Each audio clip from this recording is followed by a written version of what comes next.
O projeto dessa série é mostrar para todos aqui, para mim também, que a Bíblia, ela é uma unidade temática e a Bíblia é absolutamente um livro confiável, porque essa unidade temática começa no livro de Gênesis e vai até o livro de Apocalipse. Nós vemos que Jesus é o tema das Escrituras, mesmo que a gente não perceba isso no Velho Testamento, mas Jesus é o tema das Escrituras. Quando você olha lá para Gênesis capítulo 1, 2 e 3, que nós tratamos na semana passada, nós vemos na obra da criação a Trindade Santa reunida para a criação do homem e para coroar o seu ato de criação exatamente no homem e na mulher. Deus coroa a criação exatamente conosco. A grande questão é que poucos percebem que o verbo de Deus, a palavra de Deus, que aparece e é revelada ao mundo apenas nos evangelhos, Jesus Cristo é revelado apenas nos evangelhos, na totalidade do seu ser, a ponto de Jesus dizer assim, olha, se você quer ver o Pai, você está me vendo, quem vê a mim vê o Pai. E ao mesmo tempo, está lá atrás, desde a criação, a presença do Senhor, a presença de Jesus, a presença do Pai, do Filho e do Espírito Santo na obra da criação. E nesse momento, nós somos convidados, quando a gente olha para Gênesis capítulo 1, a entender esse ato magnífico, esse ato perfeito da criação. Deus criou o mundo perfeito, gente. Quem estragou o mundo fomos nós. Bota isso na tua cabeça.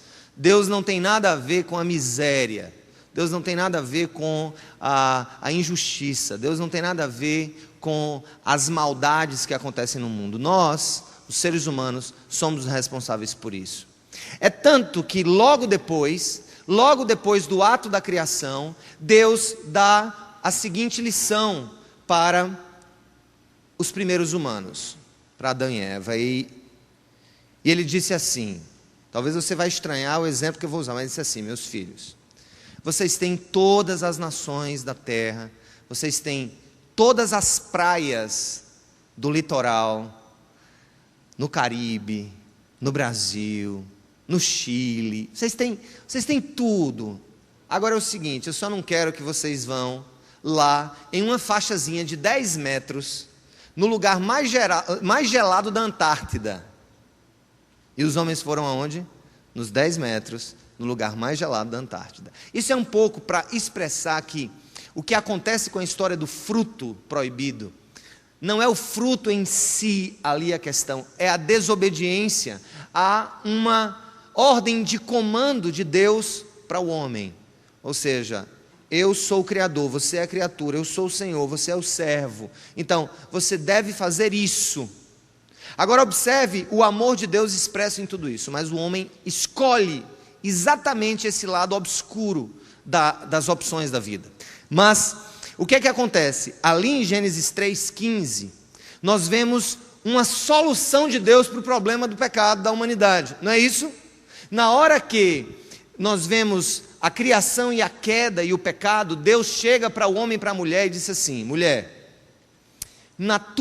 o teu descendente vai ferir a cabeça do descendente da serpente. Ele estava falando de Satanás e de todo o império de trevas. E esse descendente da serpente vai ferir o teu calcanhar. É algo que, se você ler fora de um contexto amplo das Escrituras, você vai dizer, o que ele está querendo dizer com isso? Pisar na cabeça de uma serpente, ferir o calcanhar. É óbvio que ali Deus está trazendo uma simbologia do que iria acontecer, em que, na vinda de Jesus, para resolver exatamente o problema do pecado, na cruz, e ao esmagar a cabeça da serpente, Deus está falando da destruição sobre o império do pecado, o império das trevas. E, ao mesmo tempo, Jesus seria ferido. Não mortalmente no sentido de ser destruído, mas a serpente iria impor sobre ele dores, e assim foi feito. A vida de Jesus foi uma vida de dores, especialmente os últimos dias da sua vida, quando ele passou pelo que nós chamamos de via crucis. A via da cruz, o caminho que o levou até o Calvário. Mas eu quero apontar para algo, e aí vocês vão entender que depois desse momento, depois que Deus promete fazer alguma coisa, ou melhor, que Deus revela em Gênesis ainda 3,15, que o descendente da mulher, ele estava falando de Jesus, iria resolver o problema.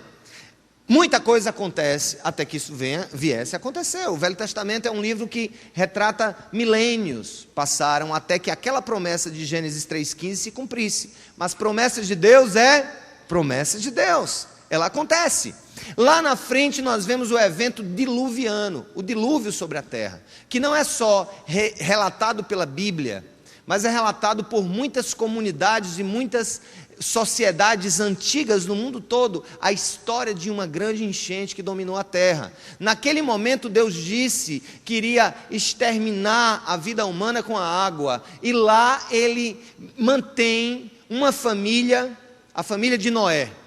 Noé, esposa e 3 filhos. Quem eram os filhos de Noé que foram mantidos? Sem, Cã e Jafé. 3 homens.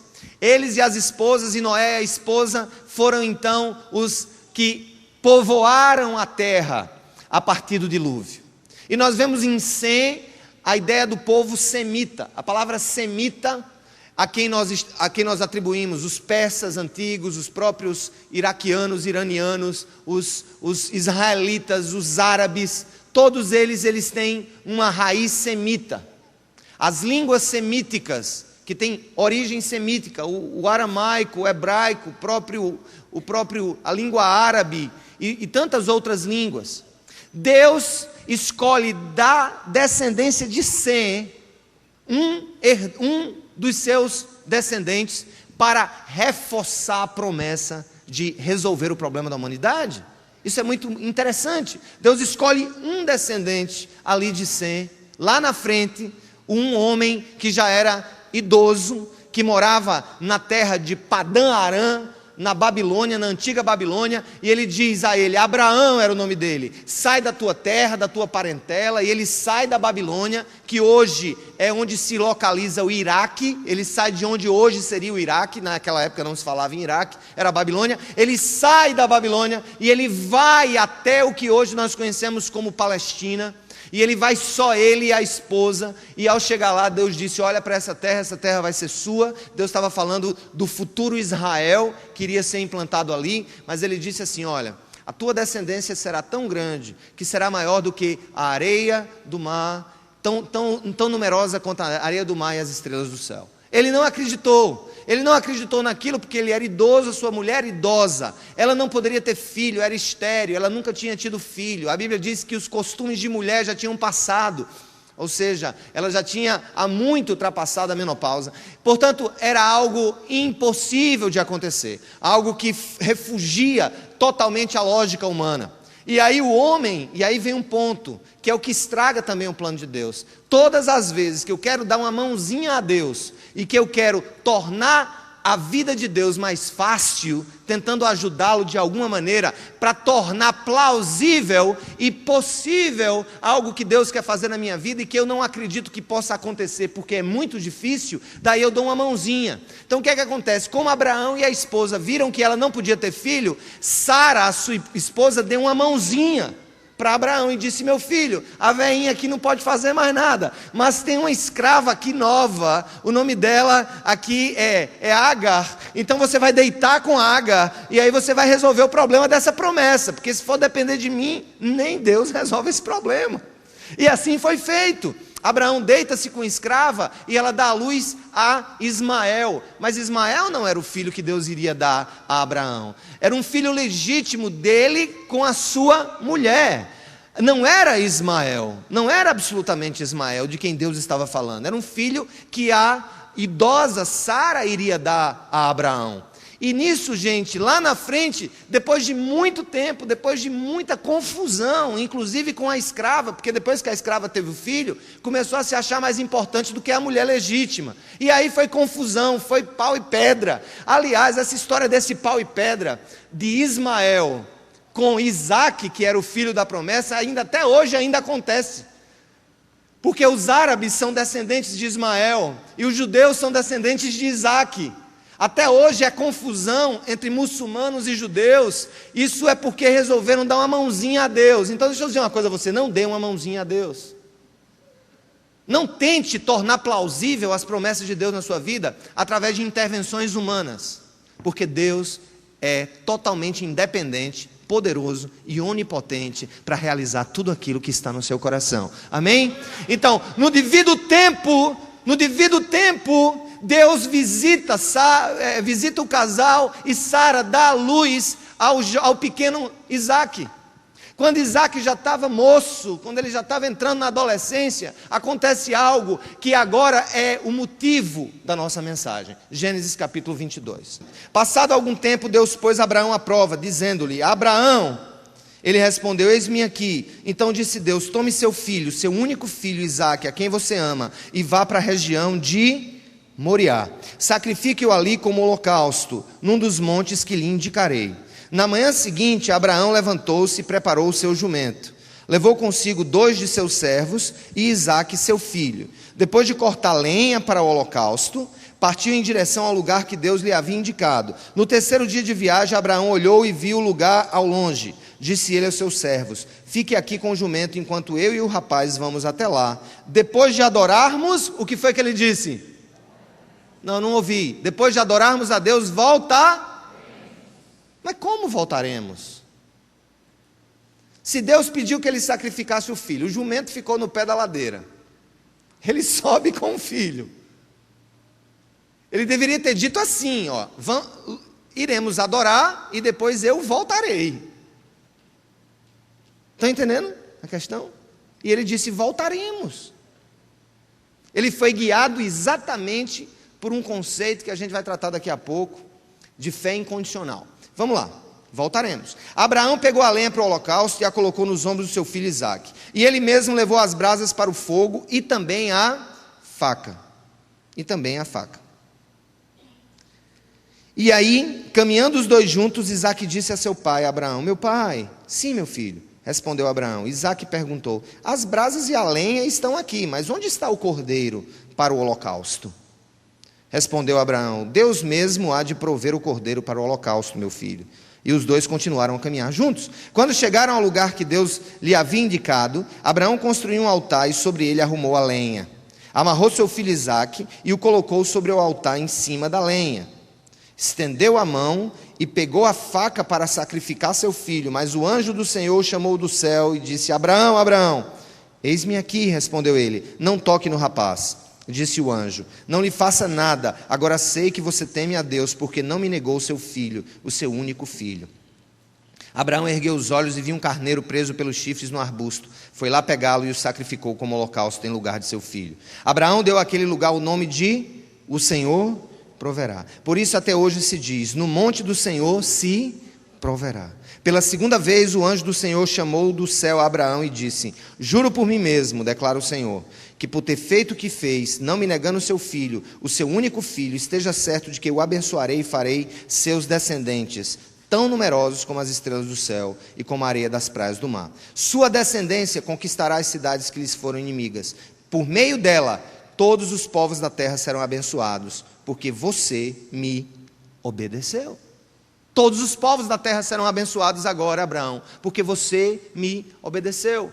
Deus estava falando que Abraão iria ter uma grande descendência e que em um desses descendentes, a semente de Abraão, a semente de Deus ali, a semente da mulher, a que Deus ainda falara ainda lá em Gênesis 3, e aí ele repete para Abraão, esse descendente de Abraão, que é o nosso Senhor Jesus Cristo, haveria de vir lá na frente. Abraão não tinha noção, Abraão não sabia exatamente o nome, Abraão não sabia como isso ou quando isso iria acontecer, mas uma coisa ele sabia: se Deus tinha feito antes de pedir o filho aquela promessa, Deus iria dar um jeito por ter pedido o filho de volta, porque se a promessa iria acontecer através de Isaque, como pedir Isaque para morrer?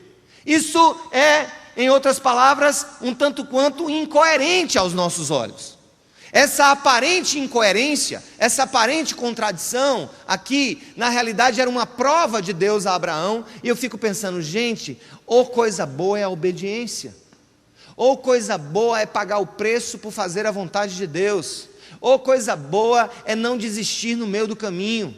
Ou coisa boa não é temer as circunstâncias. Ou coisa boa não é abrir para os ventos de morte que nos assolam. Ou coisa boa é sentir o medo, sabe, dos homens na nossa própria carne, no nosso próprio sangue, mas ao mesmo tempo recebermos a coragem do Espírito Santo para prosseguir. Você acha que foi fácil para um pai pegar o seu filho e Deus pedindo que ele o oferecesse em sacrifício, levasse aquele menino? Será que ele ia com aquele menino como se fosse para um shopping center ou para uma viagem, sabe, especial em algum outro país estranho? O que é que vocês acham que é um pai receber de Deus um convite como esse? Ele foi ali só o bagaço, como a gente diz. Ele foi e subiu aquele monte, sabe, totalmente desconcertado enquanto homem, totalmente dolorido por dentro. Agora imagina, na hora que ele está subindo, o filho olha para ele: papai, eu estou vendo tudo, né?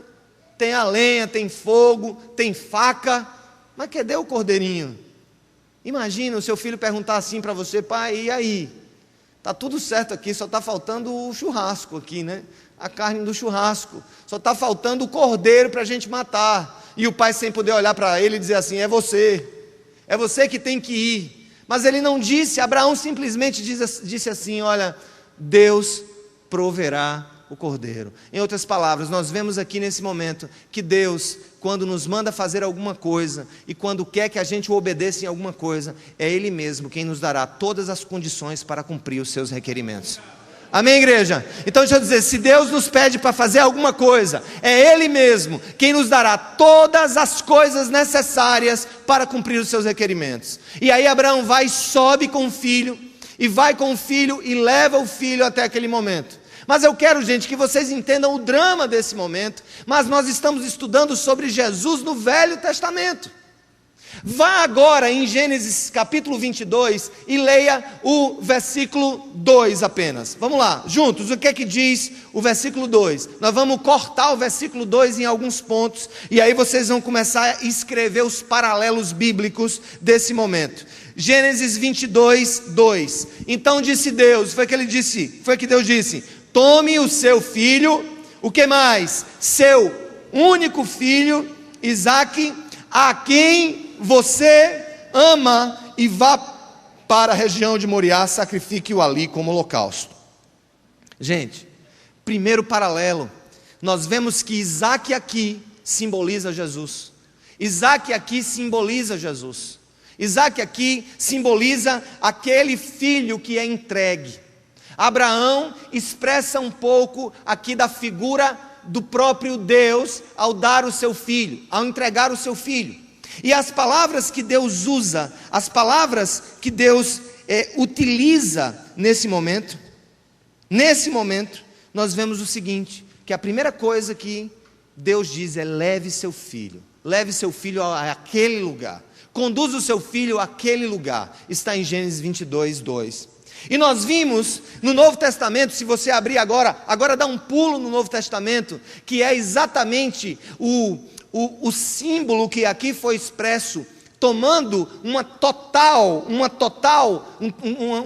significância. O significado torna-se completo aqui no Novo Testamento. 1 João capítulo 4, primeira carta de João capítulo 4, versículo 14, diz assim a palavra do Senhor. Isso já é depois que Jesus veio ao mundo, morreu e ressuscitou, e o apóstolo João faz os seguintes comentários no versículo 14: vimos e testemunhamos que o Pai fez o quê? O Pai enviou o seu Filho para ser o Salvador do mundo.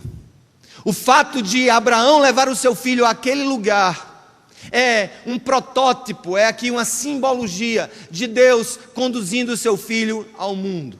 Deus conduzindo o seu filho a um outro morro. Aquele monte, Moriá, alguns até acham, escutem, presta atenção para um equívoco que alguns intérpretes estão fazendo dessa passagem. Algumas pessoas acham que foi no próprio Monte Moriá que lá na frente Jesus foi crucificado.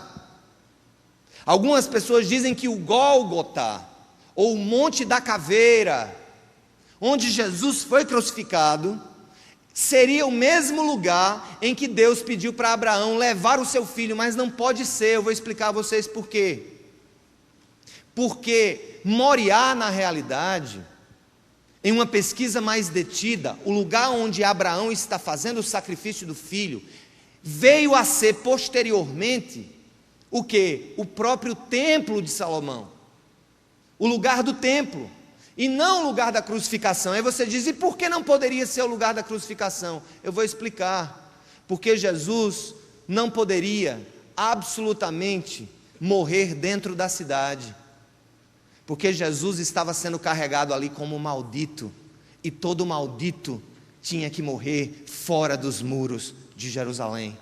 O Gólgota, o Monte da Caveira, era do lado de fora de Jerusalém. Moriá, esse lugar onde Deus pede para Abraão levar o seu filho, é o que posteriormente tornou-se o templo de Salomão. Depois que foi destruído, foi reconstruído por Zorobabel, depois foi destruído de novo, foi reconstruído por Herodes. Depois, no ano 70 depois de Cristo, os romanos invadiram e destruíram pela última vez, e hoje o que está lá é, na realidade, um templo muçulmano. Naquele lugar está um templo muçulmano. Jesus morreu fora da cidade porque Jesus estava ali sendo tratado por Deus como maldito, porque ele carregava a iniquidade de todos nós.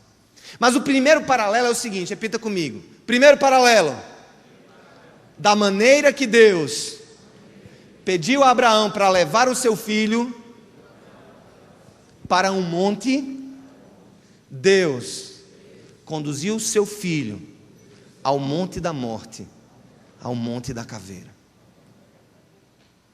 Segundo ponto, Deus diz assim: tome o seu filho, e aí ele vai e diz o quê? Seu único filho.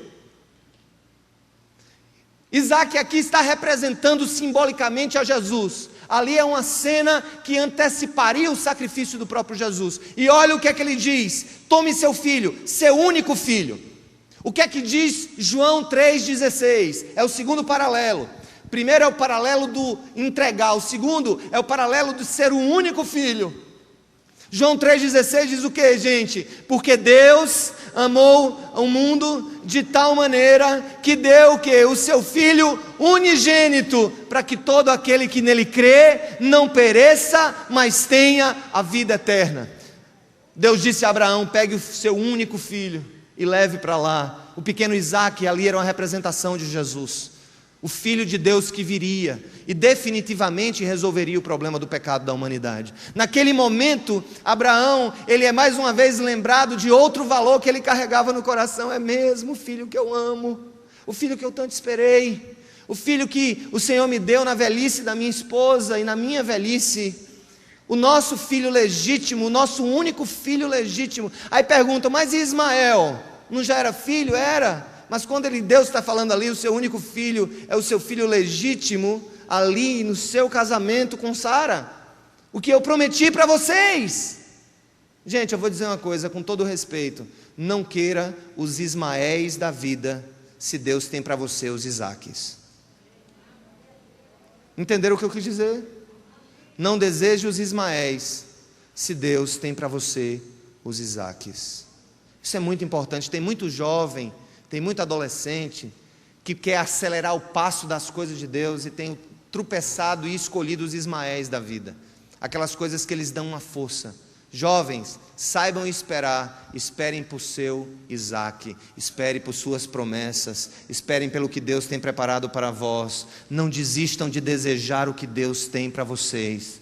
E naquela hora, quando o filho amado é entregue, Deus olha para o pai e diz: agora eu quero para mim, mata-o para mim, mata o teu único filho. Se o paralelo da entrega está lá em 1 João 4,14, o paralelo de seu filho único está em João 3,16. Se você quer, coloca aí, paralelo, Gênesis 22,2 com 1 João 4,14, segundo paralelo, Gênesis também 22,2 com João 3,16. E aqui a gente vai para um terceiro paralelo. Olha que coisa maravilhosa. Um filho a quem você o quê? A quem você o quê? Eu quero ouvir a voz da igreja. Esse filho não é seu teu filho único, é o filho a quem você o quê? Mais alto, igreja, o filho a quem você ama. Que dor, que luta. Como é difícil obedecer a Deus, mas como é grandioso saber que Ele nunca nos pede nada que Ele não esteja e seja capaz de nos prover o que precisamos. Se Deus tem te pedido alguma coisa, dê para Deus. Se Deus tem pedido mais do teu tempo, dê para Deus. Se Deus tem pedido mais da tua dedicação, dê para Deus. Se Deus tem pedido mais do teu empenho, dos teus recursos, da tua sobriedade, dê para Deus. Se Deus tem pedido mais de você, dê para Deus. Às vezes é difícil, porque às vezes o homem ama o pecado. O ser humano ama o pecado. Talvez Deus queira que você sacrifique o seu próprio ego, o seu próprio eu. Dê para Deus. Esse terceiro paralelo é muito lindo, porque tem um momento muito interessante nas Escrituras. Vamos abrir a Bíblia. Vamos abrir a Bíblia para vocês descolarem as páginas das Escrituras. Vamos lá. Aqui em Mateus 17 mostra o quanto Deus o ama. E Deus expressa isso, talvez seja uma das únicas vezes em que Deus fala diretamente para os homens a respeito dele e Jesus. Olha o que é que ele diz aqui em Mateus 17:5, ele diz assim: enquanto ele ainda estava falando, uma nuvem resplandecente os envolveu, e dela saiu uma voz que dizia, o que é que Deus dizia quando Jesus estava ali transfigurado? O que é que ele diz? Este é o meu filho amado, de quem me agrado. Ouçam-no, vamos repetir: este é o meu filho amado, de quem me agrado. E ali, lá vai Isaac, representando simbolicamente a Jesus, carregando aquela lenha do jeito que Jesus carregou a cruz. O filho amado de Abraão, o único filho de Abraão, estava sendo enviado para um monte. Tudo indicava que, humanamente falando, aquele menino iria ser sacrificado. E olha, vou explicar uma coisa para vocês. No início, na formação da fé judaica, não existia a lei ainda, vocês sabem disso. Abraão não tinha à disposição dele a lei, porque a lei veio com quem?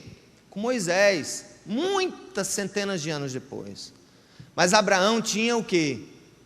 A fé, porque na realidade a lei nunca salvou ninguém.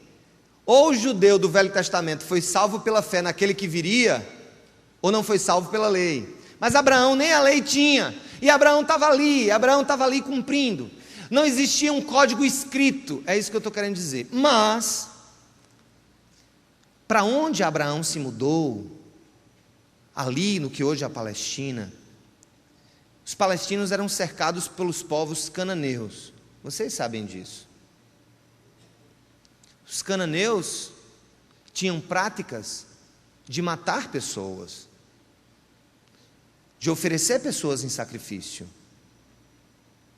E aí, na cabeça de Abraão, aquilo, talvez ele tenha pensado, seria aquilo plausível mesmo? Que Deus estaria querendo que eu oferecesse o filho, a exemplo do povo cananeu? Mas na realidade, lá na frente, o autor da carta aos Hebreus, inspirado por Deus, entrou no coração de Abraão e disse assim: não, Abraão, quando ofereceu o seu filho para matar, ele sabia que o Deus que ele cria era um Deus capaz de ressuscitar os mortos. E por isso ele disse: iremos adorar e desceremos depois, mesmo que Deus exija que eu mate, o meu Deus é Deus de vida e não de morte. Louvado seja o nome do Senhor por isso. Então nessa hora, o nosso coração se encanta quando Deus olha para o seu filho e diz: este é o meu filho amado, em quem me comprazo, em quem eu tenho muita alegria e prazer. Ouçam-no. É um terceiro paralelo. Primeiro, é o paralelo de levar e entregar o filho. Segundo, é o de entregar o único filho. Terceiro, o de entregar o único filho que ele amava de todo o seu ser.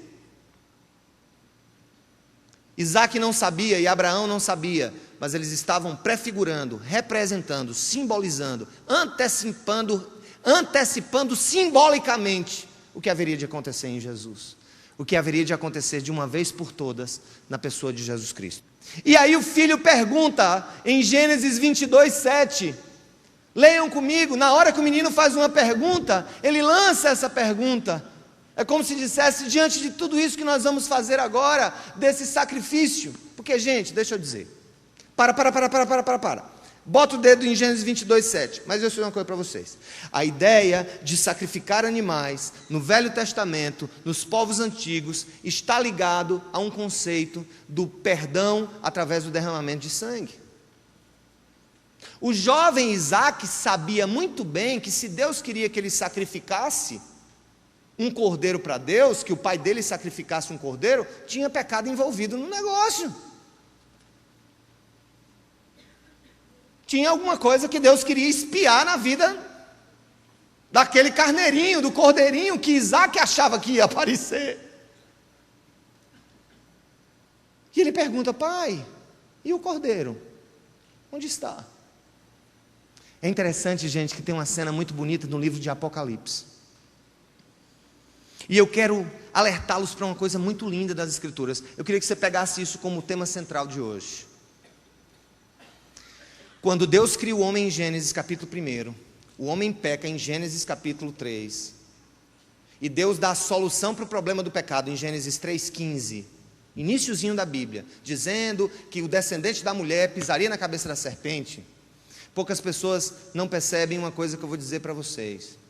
Daqui a pouco eu vou dizer para vocês que na realidade o plano de resgate da gente já tinha sido preparado muito antes do pecado. Quando o menino pergunta onde está o Cordeiro de Deus, o Cordeiro, aliás, onde está o Cordeiro para o sacrifício? Lá na frente, João, o apóstolo, ao escrever o livro de Apocalipse, ele diz as seguintes palavras. Vamos para as duas coisas aqui, vamos ver Gênesis 22:7, ele diz assim, onde está o Cordeiro para o sacrifício, não é isso? E logo depois ele diz o quê? Deus proverá o cordeiro. O pai responde, Deus vai prover, ele vai dar um jeito nesse problema. E eu quero que você abra aqui, gente, lá na frente, em João capítulo 1:29, o evangelho, vamos ler comigo, é o quarto evangelho, estou fazendo de propósito para você manusear a sua Bíblia. João 1:29 diz assim, olha o que diz a palavra. Quando Jesus chegou, o seu primo João Batista anunciou em alta voz a resposta para a pergunta que foi feita ali por Isaac e que vinha sendo feita em toda a história. Olha o que é que diz aqui. No dia seguinte, João viu Jesus aproximando-se e disse, vejam que é o Cordeiro de Deus que tira o pecado do mundo. É o Cordeiro de Deus que tira o pecado do mundo. Aí você vai lá para Apocalipse agora, que é o último livro da Bíblia, a gente está transitando do começo ao fim, para mostrar essa linha. Você vai lá para Apocalipse capítulo 13, e você vai ver uma palavra muito dura de ser ouvida, mas nós vamos agora ver, nesse quarto paralelo. Olha o que diz aqui, em Apocalipse capítulo 13, verso 8. Olha o que é que João diz aqui, prevendo o final dos tempos. Ele diz assim, todos os habitantes da terra, adorarão a besta. Alguém vai dizer misericórdia? Todos os habitantes da terra irão adorar a besta. Que besta? O anticristo. João estava prevendo que haverá um período em que todos adorarão o anticristo. Mas escutem, que anticristo? Será que esses anticristos não estão já presentes nos nossos dias? Muitas vezes usando o próprio nome de líderes religiosos, ou fazendo às vezes prodígios e milagres, ou às vezes nos confundindo e nos tirando do evangelho da cruz para o evangelho do triunfo. E João diz, todos adorarão a besta. Aí ele diz assim, todos aqueles, ele faz o quê? Que não, vamos ler juntos, gente, por favor. Todos aqueles que não tiverem seus nomes escritos no livro da vida do Cordeiro que foi morto desde a criação do mundo. Gente, foi morto desde a criação do mundo. Como? Vocês já pararam para perceber o que é que João está dizendo aqui? Foi morto desde a criação do mundo. Como se Jesus só veio lá na frente morrer? É porque o plano de resgate de Deus já havia sido preparado quando o projeto da criação foi feito, porque Deus sabia que nós iríamos enlamear tudo com o nosso pecado. Desde a fundação do mundo, a morte de Jesus foi estabelecida, foi plano de Deus, estava fazendo plano da promessa de Deus, quando Ele cria a humanidade. E eu quero me focar em duas coisas. Quando Isaac diz, onde está o cordeiro? Aí eu fico perguntando, meu Deus, onde está? Onde está a solução para tudo isso que nós estamos vendo? Onde está a solução para a desestruturação das famílias? Onde está o cordeiro que vai resolver o problema da economia mundial de uma vez por todas? Onde está o cordeiro que vai resolver o problema do pecado, do problema, sabe, da miséria, dos homicídios, o problema da corrupção no nosso país e no mundo? Onde está o cordeiro, Pai? Onde está o Cordeiro, Pai? E muitos não têm percebido que esse momento entre a primeira e segunda vinda de Jesus é o período em que Ele escolheu para que o Evangelho fosse pregado e nós evitássemos que milhões de pessoas sejam adoradores da besta.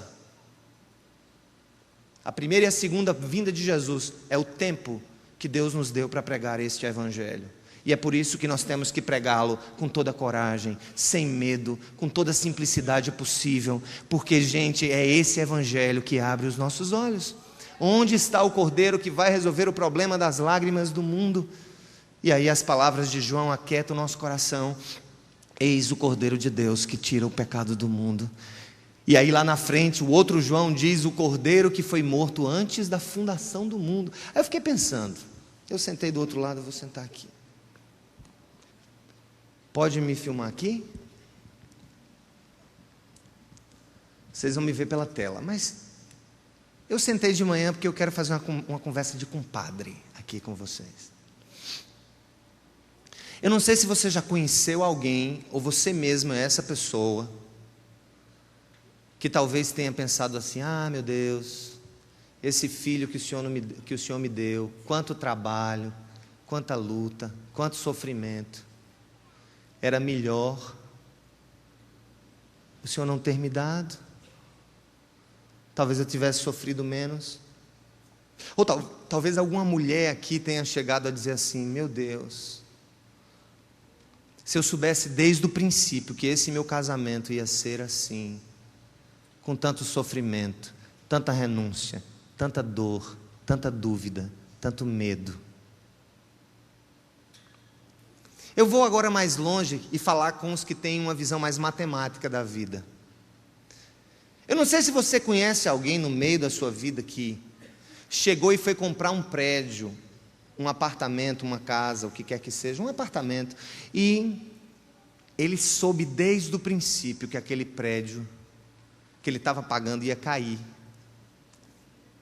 Não sei, nessa época de explosão imobiliária, pode ser que tenha alguém que esteja investindo em queda de apartamentos, eu não sei. Gente que tem dinheiro para gastar. Agora imagine vocês dizer assim, ô Senhor, que bênção. Vou dar 300 mil e meu prédio vai cair, coisa mais linda. Coisa mais maravilhosa. Então você diz, ô Senhor, eu sei que eu vou casar com esse homem, sabe? E eu vou sofrer até a morte, coisa boa. Vou apanhar, sabe? O outro, olha, vai ser uma maravilha, Senhor, tudo isso que eu tenho. Aí eu fico perguntando, se Deus nos desse uma visão de relance de um futuro tormentuoso, escolheríamos esse futuro para nós? Ou diríamos para Deus assim, Senhor, arruma um plano B. Um plano B, porque esse plano A está muito louco. Imagina se Deus abrisse um livro e lhe desse, olha, vai ser assim, meu filho, o seu emprego é o seguinte, o chefe é mais grosso que papel de enrolar prego, você vai trabalhar 50 horas por semana, vai ganhar um salário mínimo quando ele quiser pagar. FGTS, esqueça, viu? Esqueça que não vai ter.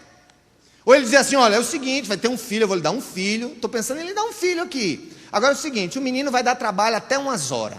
Vai começar a fumar maconha com 10 anos, com 15 ele está no crack, 16 foi preso, 17 matou 2 pessoas, com 18 você corre o risco dele lhe matar. Aliás, ele vai lhe matar.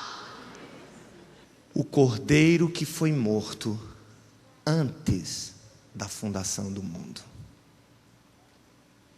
Deixa eu explicar para vocês. Dá para acreditar que quando Deus fez todo o projeto da criação, Ele já sabia que nós iríamos sujar a obra-prima com piche? Dá para acreditar que Deus sabia que irmão mataria irmão, que nação se levantaria contra nação, que homens e mulheres se trairiam mutuamente, que governos que são para cuidar do povo seriam corruptos? Deus sabia de todas as coisas. Ele sabia que aquele plano perfeito que Ele estava construindo seria sujo por nós. Eu vou usar agora uma palavra um tanto quanto baixa, mas nem tanto dura, aliás, dura e baixa, ou o que você queira, mas eu vou dar um exemplo assim, daquele bem ralé, porque eu não tenho medo de ser ralé, desde que eu seja compreendido. Escutem,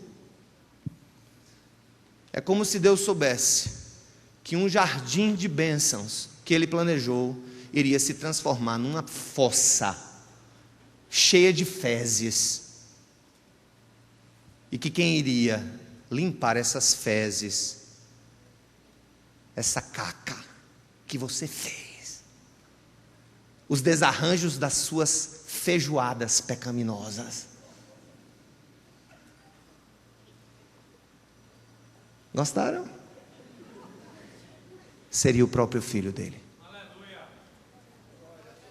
Então, o que é bonito nesse texto é que na hora que Isaac pergunta onde está o cordeiro, e o pai diz, Deus proverá. É porque Deus, antes da criação do mundo, quando Ele pensou em mim, quando Ele pensou em você, quando Ele pensou no mundo, quando Ele pensou na beleza que Ele estava criando, Ele sabia por sua onisciência completa que nós estragaríamos essa obra-prima, e Ele mesmo, antes da criação, Ele decide no conselho divino da Santíssima Trindade, que Jesus seria aquele que iria restaurar o plano perfeito, reconstruir o prédio que desabou, salvar o filho que matou, reorganizar a sociedade que se autodestruiu. Escutem, Jesus é o Cordeiro de Deus que tira o pecado do mundo, e em outras palavras, Ele tira o pecado do mundo e Ele traz à ordem tudo aquilo que nós caotizamos.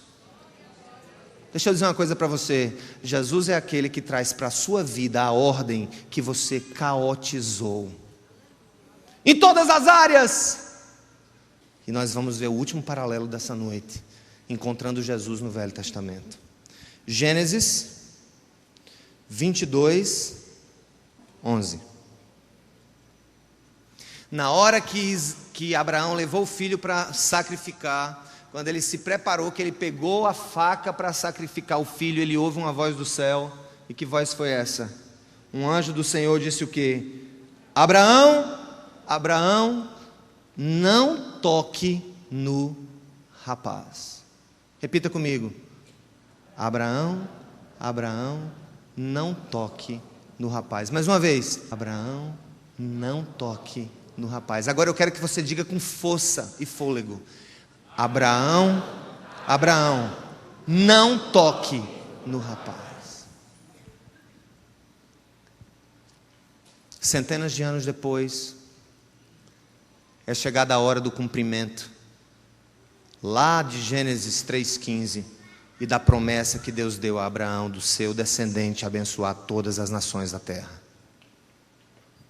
Chegou a hora. E nesse momento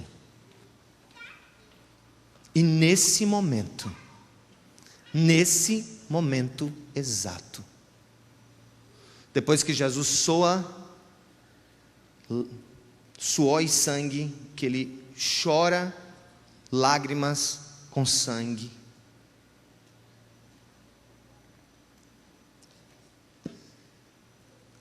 Ele é levado, preso, açoitado, julgado, condenado, pega a lenha, a sua própria cruz, sobe ao monte, o da caveira, e não o Monte Moriá.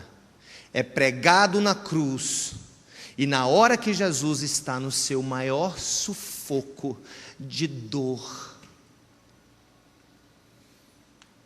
na hora que ele está no auge da sua dor,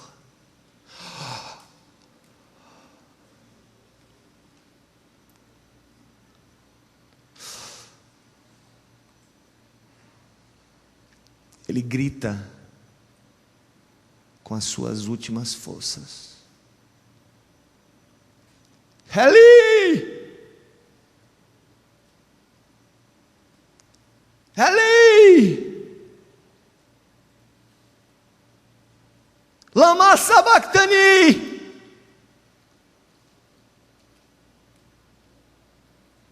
Deus meu, por que me desamparaste?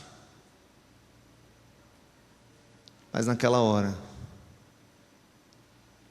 não houve nenhum som dos céus, mas um completo silêncio.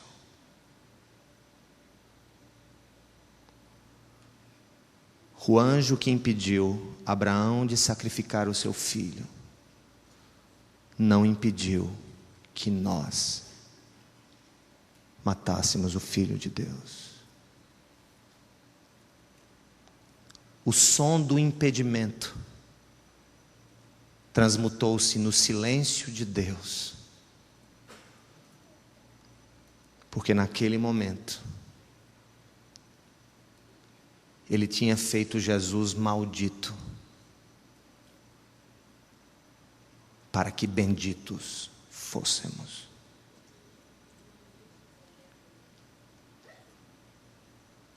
Nesse último paralelo, que é um paralelo que nos leva a um antagonismo de realidades, a voz do anjo que impediu Abraão de ir à frente não parou o sacrifício de Jesus. Pense nisso. E o que nós fazemos com isso, o que nós fazemos com o sacrifício do Filho de Deus, determinará a nossa eternidade. Escuta, religião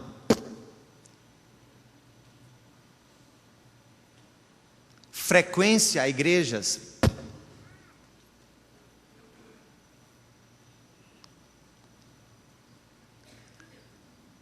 escutem, Deus quer nos relembrar uma coisa, que o que nós fazemos por prazer, pecando, Ele resolveu com dor, sofrendo. Todas as vezes que eu peco contra o meu próximo, todas as vezes que eu peco contra a minha esposa, todas as vezes que eu a trato mal, todas as vezes que eu não respeitar meus pais, que eu não pagar os meus tributos, que eu desobedecer uma autoridade, todas as vezes que eu pecar, é como se eu quisesse ouvir mais uma vez os silêncios dos céus com relação à dor de Jesus. Que o Senhor nos abençoe.